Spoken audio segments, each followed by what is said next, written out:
அஸ்ஸலாமு அலைக்கும் வரஹ்மத்துல்லாஹி வபரகாத்துஹு. அன்பானவர்களே, இன்று நாம் பார்க்க போகிற தலைப்பு ஈமான். நம்முடைய அமல்கள் அல்லாஹ்விடத்தில் ஏற்றுக்கொள்ளப்படுவதற்கு மிகவும் காரணமாக இருப்பது ஈமான் தான். அது சம்பந்தமாக நம்ம இப்போது பார்க்க போகிறோம். عن أبي هريرة رضي الله عنه قال رسول الله صلى الله عليه وسلم الإيمان بضع وسبعون شعبة فأفضلها لا إله إلا الله وأدناها إماتة الأذى عن الطريق والحياء شعبة من الإيمان. ஈமானுக்கு 70க்கும் மேற்பட்ட கிளைகள் உள்ளன.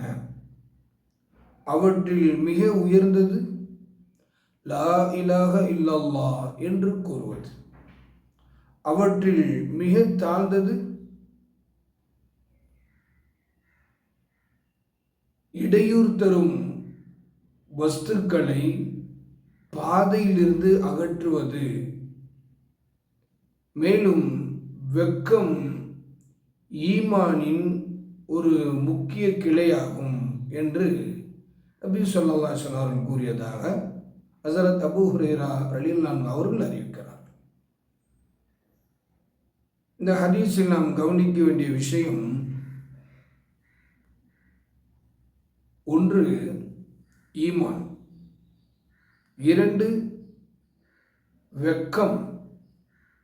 இந்த ரெண்டுமே ஒரு முஃமினிடத்தில் நிறைவாக காணப்பட வேண்டும்.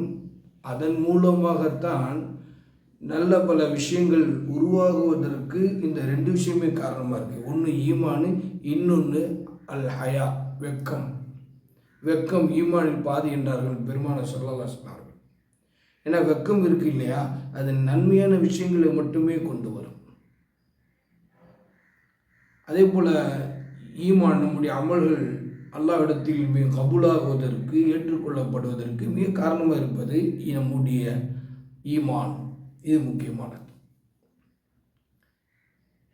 ஈமானில் உயர்ந்த அந்தஸ்து லா இலாஹ இல்லல்லாஹ் என்று சொல்வது. ஈமானில் தாழ்ந்த அந்தஸ்து எது அப்படின்னு கேட்டால், பாதையில் கிடக்கக்கூடிய மக்களுக்கு எந்த வஸ்துக்களின் மூலமாக இடையூறு ஏற்படுமோ, தொல்லை ஏற்படுமோ, அந்த வஸ்துக்களை, அந்த பொருட்களை பாதையில் என்று அகற்றுவது. இதுதான் ஈமானிலேயே தாழ்ந்த அந்தஸ்து என்று சொன்னார்கள் நபி ஸல்லல்லாஹு அலைஹி வஸல்லம். ஆக கண்ணியமானவர்களே, அல்லாஹ் தஆலா நம்முடைய ஈமானை எல்லா காலத்திலும் எல்லா நேரத்திலும் உறுதிப்படுத்தி வைப்பானாக. ஏன்னா ஈமான் அந்த அளவுக்கு அல்லாஹ் இடத்துல உயர்ந்தது. ஈமான் இல்லை என்று சொன்னால் நம்முடைய அமல்களே கபூலியத்தாக ஆகாது. அதே போல் வெக்கம் இல்லை அப்படின்னு சொன்னால் பெருமானார் ஸல்லல்லாஹு அலைஹி அவர்கள் ஒரு ஹதீஸில் இந்த வெக்கத்தை பற்றி சொல்லும்போது, உனக்கு வெக்கம் இல்லை அப்படின்னா நீ நாடியதை செய்து கொள்.